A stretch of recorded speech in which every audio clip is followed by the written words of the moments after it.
Hey, welcome back to Storytime with Miss Newton. And guess what? It's your lucky day because if you remember reading Dogzilla, that was a good story, right? We have, what I said was Catzilla. It's not called Catzilla, it's called Cat Kong.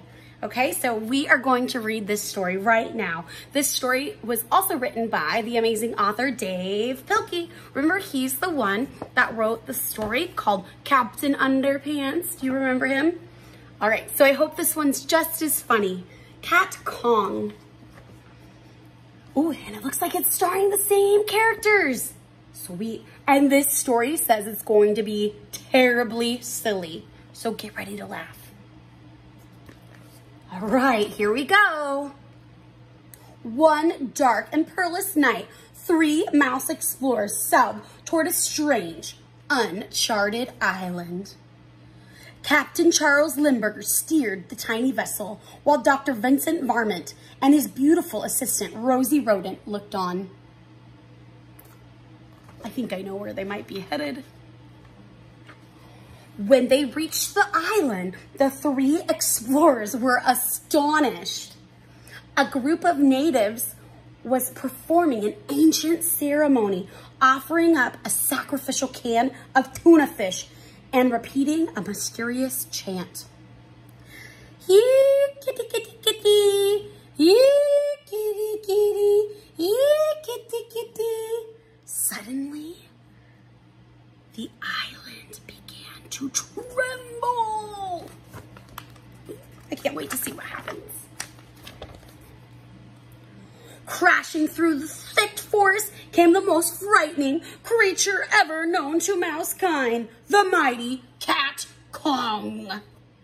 Meowing and hissing ferociously, the colossal cat took 3 giant kitty steps.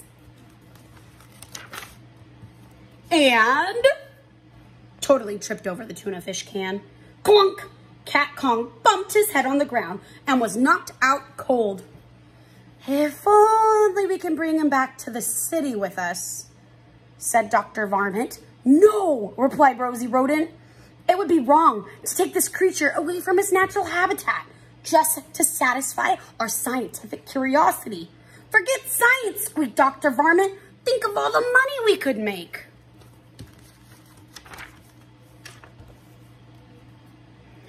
So the 3 explorers wrapped Cat Kong in a giant burlap bag and tied him tightly to the ship. As they sailed back to the great big city of Mouseopolis, they took special care to not let the cat out of the bag.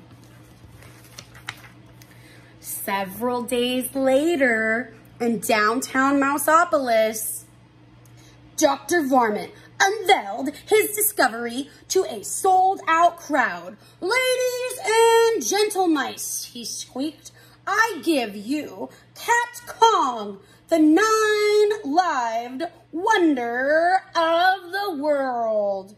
The audience cheered. Cat Kong, however, was not amused. The towering tomcat hissed and meowed wildly. Do not be afraid, Dr. Varmint told the crowd. There is no way that this creature can escape.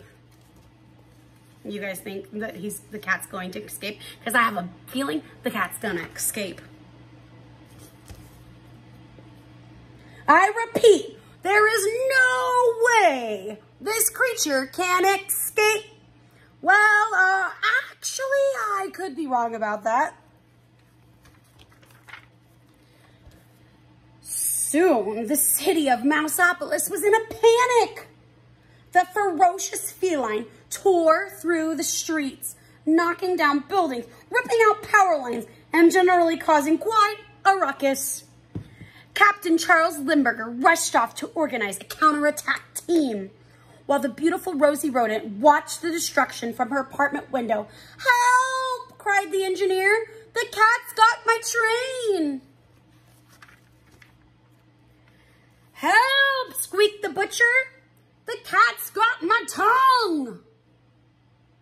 Help! Shrieked Rosie. The cat's got me. Soon, The crazed cat was heading straight for the top of the Romano Inn, with beautiful Rosie tailing behind. Literally tailing behind. A fleet of airplanes quickly flew into action, but their weapons were useless against the meowing menace. It seemed as if nothing could stop the terrifying Cat Kong. Then suddenly, a squeaking ray of hope rocketed through the thick clouds of gloom and despair. Captain Charles Lindbergh to the rescue! Captain Lindbergh had a plan. He swooped close to Cat Kong and held out a red package tied with gold ribbons. "Hey, Cat," he shouted, "look what I got." He circled again and again, shouting, "You'll never guess what's inside this package." Cat Kong stared intensely at the red package. With each passing second, the colossal kitty's interest grew and grew. Finally, Cat Kong could stand it no longer. He had to find out what was inside that package. With one swift paw, the puzzled pussycat reached out for the red package and lost his balance. Meow!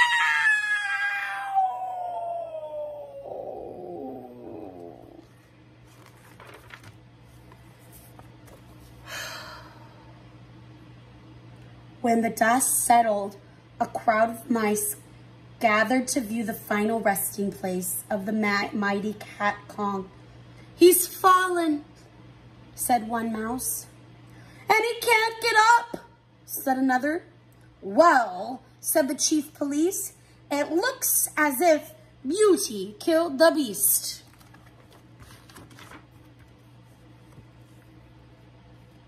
"No," said Dr. Varmint, as he looked sadly into the glowing red horizon. "It was curiosity. Curiosity killed the cat." The end. That was Cat Kong. Okay, so if you liked Cat Kong and you totally missed Dogzilla, you gotta go to the YouTube channel and find it, because these two books were pretty funny. I would give them both a double thumbs up. Actually, I would give them a triple thumbs up, but I don't have any extra thumbs. All right, I hope you guys have a great day. Talk to you later, bye.